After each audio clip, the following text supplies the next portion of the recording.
여러분, 제발 돈 낭비하지 마세요. 돈 받기도 너무 까다롭고 보험료도 비싼 필요 없는 보험들 오늘 제가 싹 다 정리해 드릴게요.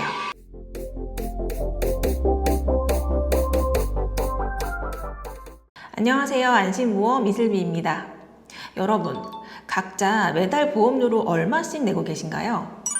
보험은 많을수록 좋고 비싼 보험이 보장도 좋은 거 아닌가? 라고 생각하고 계신다면 죄송하지만 여러분의 소중한 자산이 줄줄 새고 있을지도 모릅니다. 오늘 이 영상을 시청하시는 여러분들은 정말 운이 좋습니다.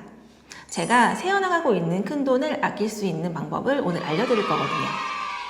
나에게 맞지 않는 유형의 보험이거나 상황에 따라 불필요해질 수 있는 대표적인 보험 유형들을 시원하게 정리해 드릴게요. 모르면 손해보는 보험 이야기 시작하겠습니다. 첫 번째, 만기 환급형 보험입니다. 기왕 돈 내는 거 나중에 돌려받으면 좋은 거 아닌가요? 하실 수가 있어요. 우리 한국 사람들은 본전 생각을 안 할 수가 없잖아요. 냈던 돈이 그냥 사라지는 것 같아 아까운 마음에 좀 더 비싸더라도 환급형을 가입하시는 경우가 종종 있습니다. 하지만 이게 과연 이득일까요? 보험은 기본적으로 위험을 대비하는 비용이지 저축이 아닙니다. 만기 환급형 보험의 구조를 보면 여러분이 내는 보험료는 크게 두 가지로 나뉘어집니다. 하나는 사고가 났을 때 보장해주는 보장보험료, 다른 하나는 나중에 돈을 돌려주기 위해 추가로 더 내는 적립보험료입니다. 이 적립보험료가 만기 시 받을 수 있는 환급금이 되는 부분인데요. 만약에 내가 20년 납 100세 만기로 가입을 했다면 이 보험의 만기인 100세가 됐을 때 환급을 받는다는 겁니다. 이때 쌓인 적립보험료의 일부 또는 전액 환급을 받을 수가 있겠지만 만기의 시점이 너무 길다는 점과 사업비 등을 차감한 일부 금액으로 환급이 될 수 있다는 점에서 보장성 보험을 굳이 비싼 금액의 만기 환급형으로 가입하실 필요가 없다는 겁니다.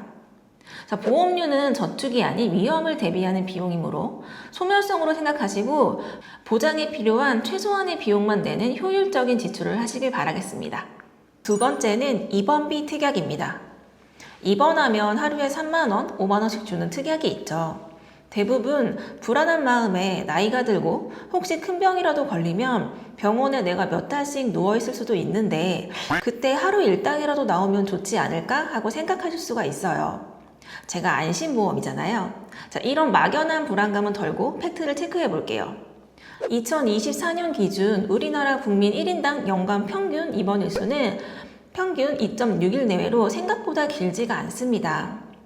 요즘 의료기술은 발달했지만 병실이 부족하다 보니 내가 더 있고 싶어도 병원에서 오래 입원시켜주지 않고 조금 빠르게 퇴원을 권하거나 통원치료를 유도하는 게 현실이에요.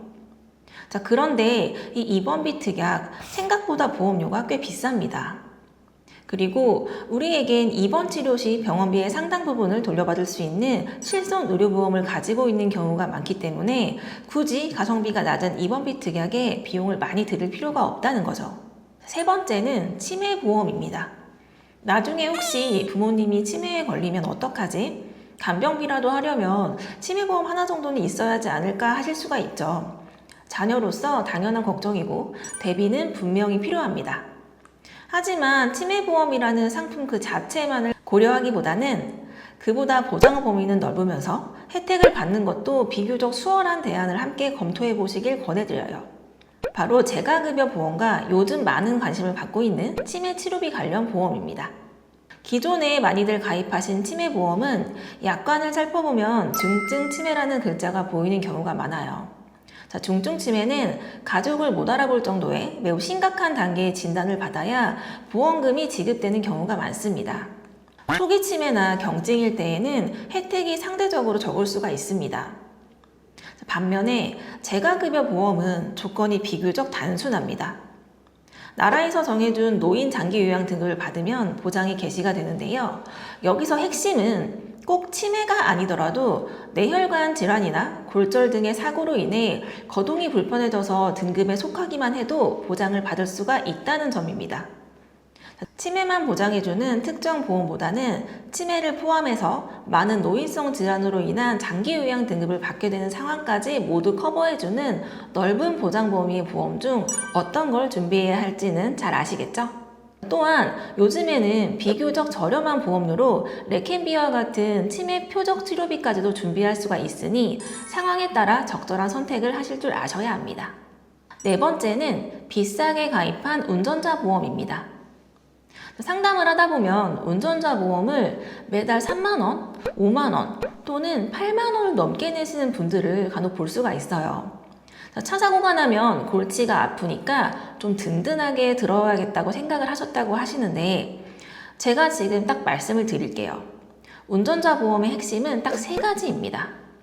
교통사고 처리지원금, 변호사 선임비용, 그리고 벌금이라는 필수 3종 특약입니다.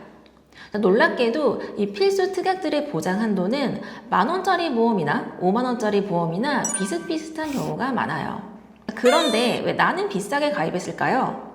바로 운전자 보험의 본질과는 상관없는 상해 관련 특약들을 불필요할 정도로 많이 넣어놨거나 적립보험료를 꽉꽉 채워서일 수가 있습니다. 상해 치료비 같은 경우는 실비보험이나 자동차 보험에서도 상당 부분 해결이 되거든요. 굳이 중복으로 가입을 해서 돈을 이중으로 쓸 필요가 없다는 겁니다. 그리고 운전자 보험은 자동차 사고 관련이나 벌금과 같이 법률이 바뀌면 보장도 거기에 맞게 변경을 해야 하기 때문에 무조건 오래전 가입해둔 비싼 보험을 좋은 보험인 줄 알고 가지고 계시지 마시고 증권을 확인해 보신 뒤 리모델링을 검토해 보시는 것도 좋은 방안이 될 수가 있습니다. 본 광고는 손해보험협회 광고 심의 기준을 준수하였으며 유효기간은 심의일로부터 1년입니다. 다섯 번째는 이름만 들어도 머리가 아플 수 있는 CI 보험입니다. 한때 사망보장금을 미리 당겨서 주는 만능보험이라는 컨셉으로 정말 많이 가입을 해준 상품이에요.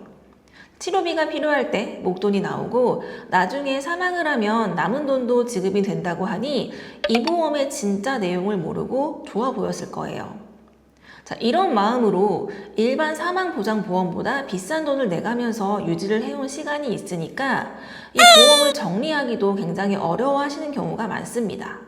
하지만 CI보험은 꼭 알아야 할 조건이 하나 숨어 있어요. 바로 중대한이라는 단어입니다. 그냥 암이 아니라 중대한 암, 그냥 뇌졸중이 아니라 중대한 뇌졸중이어야 돈을 받을 수가 있는 구조가 많아요. 이 중대한의 기존이 얼마나 까다롭냐면요. 예를 들어 뇌졸중으로 쓰러져 병원에 실려갔다가 기가 막힌 골든타임으로 처치가 매우 잘 돼서 마비와 같은 후유증이 없이 건강하게 퇴원했다고 하면 이런 경우 뇌졸중 진단은 당연히 받았겠죠. 하지만 이 CI보험의 중대한 뇌졸중은요. 내 몸에 뇌졸중으로 인한 영구적인 신경학적 결손, 즉 마비와 같은 심각한 후유증이 남지 않으면 보험사가 정한 중대한의 기준에 부합하지 않아 지급 자격에 해당하지 않을 수도 있다는 거예요. 내가 아프긴 아프고 중대질환 진단을 받았지만 보험사가 정한 기준만큼 심각하게 아프지 않으면 지급 대상에서 제외될 수 있다는 거죠. 이렇게 돈 받기는 너무 어려운데 보험료까지 비싸다면 이건 나에게 불필요한 지출이 될 수가 있겠죠. 만약에 납입 기간이 얼마 남지 않았다면 그동안 냈던 금액을 생각해서 유지하는 게 나을 수도 있지만 기간이 5년 또는 10년 이상 많이 남았다면 과감하게 정리를 하고 일반 진단비 보장을 준비하시는 걸 추천드립니다. 여섯 번째, 저축 목적으로 가입한 종신보험입니다. 요즘 은행 금리가 만족스럽지가 않다 보니 이 상품은 복리에 비과세 혜택까지 있습니다 하며 10년 뒤 환급표를 보며 설명을 듣고 솔깃해서 가입하신 분들이 많이 계실 거예요. 환급률표만 보면 매력적인 재테크 상품처럼 보이긴 하죠. 하지만 보험은 유형별로 꼭 알아야 할 본질이 있어요. 종신보험의 뜻이 뭘까요? 말 그대로 내가 사망했을 때 내 남은 가족들을 위해 큰 돈을 주는 사망을 보장해주는 보험입니다. 저축 상품이 아니에요. 이게 왜 중요하냐면요. 보험료의 쓰임새가 전혀 다르기 때문입니다. 종신보험은 여러분이 낸 돈의 상당 부분이 순수하게 적립되는 게 아니라 혹시 모를 사망사고를 대비하는 위험보험료와 회사를 운영하는 사업비가 먼저 빠져나가는 구조예요. 그러다 보니 가입하고 초기 몇 년 안에 해지를 하며 원금보다 훨씬 적은 돈을 돌려받게 되는 거죠. 물론 종신보험이 나쁘다는 뜻은 절대 아닙니다. 가장의 사망 대비나 상속세 제원 마련에는 굉장히 부합하는 상품이지만 만약 여러분의 가입 목적이 순수하게 목돈 마련이나 노후 자금이라면 목적에 부합하지 않는다는 걸 알려드리는 거예요. 사망보험은 종신보험으로 하되 저축은 순수 저축성 상품이나 노후연금 관련 상품으로 각자의 목적에 맞게 분리해서 준비하시는 게 맞습니다. 7번째는 너무 잡다한 암 관련 특약들입니다. 암보험 가입하려고 알아보면 특약 종류가 굉장히 많아요. 재진단암, 암 입원비, 암 수술비 또는 고해감 진단비 등 엄청나게 많은 특약들이 있습니다. 우리 집안에 췌장암 가족력이 있으니까 나는 고해감 특약도 최대한 많이 넣어야지 하시며 불안한 마음에 이것저것 추가하게 되는 경우가 많습니다. 하지만 냉정하게 보장의 범위를 한번 따져봐야 해요. 우리가 흔히 말하는 고해감 특약은 백혈병, 뇌암, 췌장암 등 약관에서 지정한 몇 가지 특정 암만 제한적으로 보장을 해줍니다.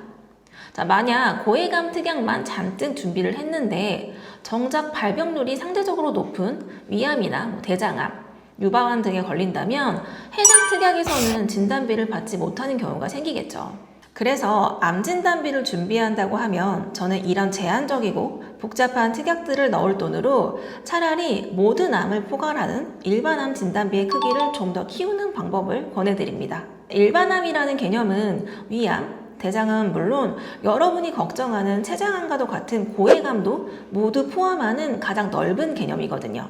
내가 어떠한 암에 걸리든 준비한 일반암 진단비의 한도만큼 보장을 받는다는 거예요. 낮은 확률 게임을 하기보다 가장 넓고 확실한 대비를 하는 게 좋겠죠? 마지막 8번째는 과도하게 쪼개놓은 수술비 보험입니다. 여러분이 지금 가지고 계신 증권을 한번 펼쳐보세요. 혹시 7대 질병수술비, 30대 질병수술비, N대 질병수술비처럼 복잡한 숫자들이 쪼개져서 적혀 있다면 여러분의 수술비 보험에는 빈틈이 있을 확률이 굉장히 높습니다. 이런 N대 수술비는요, 약관에 적힌 특정 질병 코드와 내 병명이 일치해야만 보장이 됩니다. 내가 수술을 하긴 했는데 그 병이 약관 리스트에 없다면 보험금을 지급받지 못할 수도 있다는 뜻이에요. 그래서 제가 추천드리는 건 1호종 수술비입니다.